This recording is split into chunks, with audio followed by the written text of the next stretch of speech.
안녕하세요, 창콩입니다. 축구 선수들의 유니폼에 가장 크게 박혀있는 것은 바로 등번호일 텐데요. 펠레가 사용하면서 10번은 팀의 에이스를 상징하는 번호가 되었고, 맨유의 7번은 등번호 이상의 의미를 담고 있으며, 그 유명한 사모라노는 9번을 원하는 마음을 1+8번으로 표현할 만큼 축구 선수들의 등번호는 단순한 번호 그 이상을 담고 있습니다.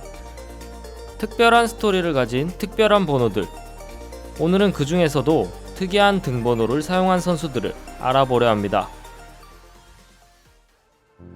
네덜란드의 전설적인 선수 요한 크루이프의 아약스 시절의 등번호는 의외로 14번이었습니다.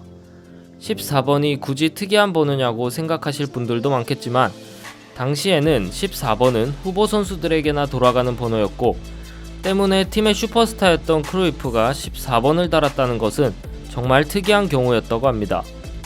크루이프가 14번을 달게 된 계기 또한 특이한데, 당시 9번을 사용하던 크루이프는 팀 동료가 경기 직전까지 자신의 유니폼을 찾지 못하자 9번 유니폼을 건네주고 본인은 남는 유니폼인 14번을 입게 된 것이 그 시작이었습니다. 이후 크루이프는 14번을 달고 대활약했고, 많은 플레이메이커들이 크루이프를 동경하는 마음에 14번을 달기도 했으며, 현재는 아약스의 영구 결번으로 지정되어 있습니다. 데이비드 베컴은 맨유를 떠나 레알 마드리드로 이적하면서 자신을 대표하는 번호였던 7번을 포기해야만 했는데요. 당시 레알의 7번은 팀의 레전드 라울의 것이었기 때문이죠. 이때 베컴은 새로운 등번호로 23번을 선택합니다. 베컴이 큰 의미가 존재하지 않을 뿐더러 비교적 뒷번호인 23번을 선택하자 많은 사람들이 의문을 가졌는데요. 베컴이 23번을 선택한 이유는 바로 NBA의 전설 마이클 조던의 번호였기 때문이었습니다. 조던의 열성 팬이었던 베컴은 조던의 23번을 달고 활약했고, 이후 미국 진출 후에도 등번호를 유지하면서 23번은 7번에 이어 베컴의 새로운 상징이 되었죠. 실제로 부인인 빅토리아가 레알 이적 당시 미국 시장을 염두에 두고 조던의 번호인 23번을 고르라고 조언해 주었다고도 하네요.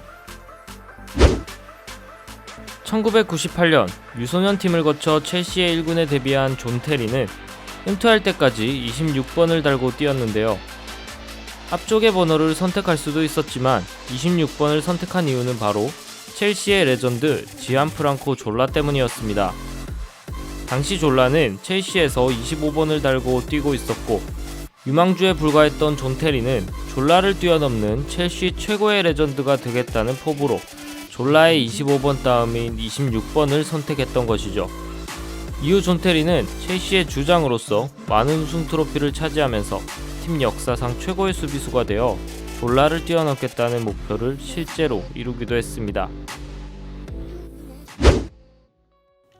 특별한 사연을 가진 선수들의 등번호도 있습니다. 레알과 스페인의 주전 수비수 세르히오 라모스는 클럽에선 4번을 사용하지만 국가대표 유니폼만 입으면 15번을 쓰고 있는데요. 그 이유는 바로 15번이 세비야 시절 팀 동료였던 푸에르타의 등번호이기 때문입니다.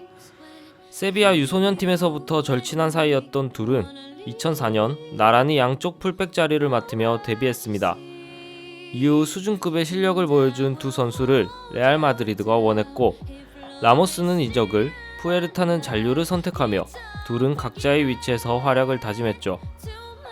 하지만 2007년 홈 개막전 경기에서 갑작스러운 심장마비로 쓰러진 푸에르타는 깨어나지 못했고 22세의 젊은 나이에 생을 마감하고 말았습니다. 이때부터 라모스는 제대로 빛을 발하지 못하고 먼저 떠난 친구의 목까지 뛰겠다며 그가 살아생전 뛰었던 단 한 번의 이 매치에서 달았던 등번호 15번을 달고 뛰며 아직까지도 친구 푸에르타를 기리고 있습니다. 바르셀로나에서 뛰었던 다니 알베스 또한 오랜 시간 자신과 함께 양쪽 풀백을 책임졌던 에릭 아비달이 간암 투병으로 힘든 시기를 보내자 그의 등번호였던 22번을 이어달며 친구 아비달을 응원해주기도 했죠. 모하메드 살라는 피오렌티나 이적 당시 74번을 선택했는데요. 많은 사람들이 7+4, 즉 11번을 의미한다고 생각했지만 실제로는 안타까운 사연을 담고 있었습니다. 2012년 이집트에서 열린 프로축구 경기 도중 관중들이 난투극을 벌인 끝에 74명이 사망한 사건이 있었는데, 살라가 피오렌티나로 이적한 해는 그 사건의 희생자들이 사망한 지 3주기가 되는 해였습니다. 그래서 살라는 74번이라는 생소한 등번호를 통해 74명의 희생자를 추모하고자 했던 것이죠. 데뷔 때부터 같은 번호만을 사용하는 선수들도 있습니다. 바이에른 뮌헨에서 데뷔한 슈바인슈타이거는 데뷔 이후 지금까지 31번만을 달고 있는데요. 많은 팬들이 31번에 대한 의미를 궁금해하자 한 인터뷰에서 뮌헨에서 첫 경기를 뛰었을 때부터 같은 번호를 사용했다. 팀에서 왜 31번을 줬는지는 모르겠지만 라커룸에 갔더니 내 이름과 31번이 새겨진 유니폼이 걸려있더라. 아직까지 그 번호를 쓰고 있지만 번호 자체에 특별한 사연이 있는 건 아니다 라고 밝히기도 했죠. 축구계의 악동 마리오 발로텔리 역시 45번을 즐겨 달곤 했습니다.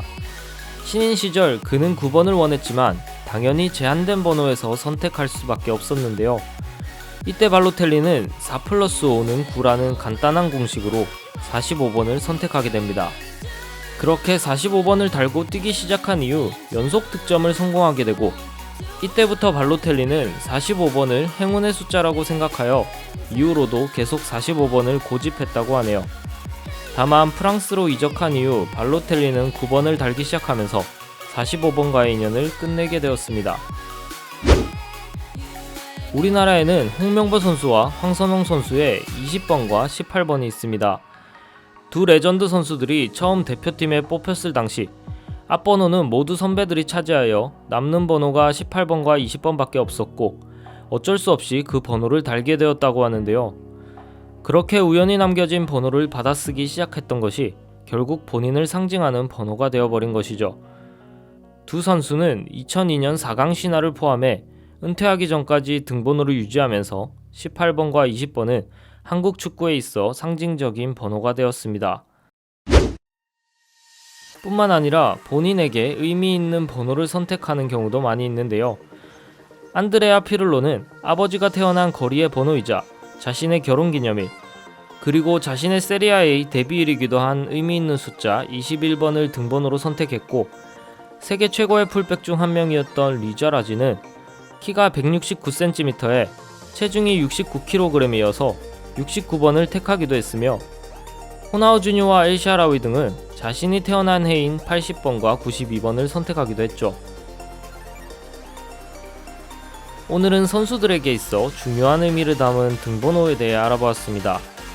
아스널에서 뛰었던 니콜라스 벤트너는 시즌을 앞두고 등번호를 본인에게 특별한 번호인 52번으로 변경하며 이미 유니폼을 산 팬들에게 개인적으로 교체 비용을 지원하는 모습을 보여주기도 했는데요.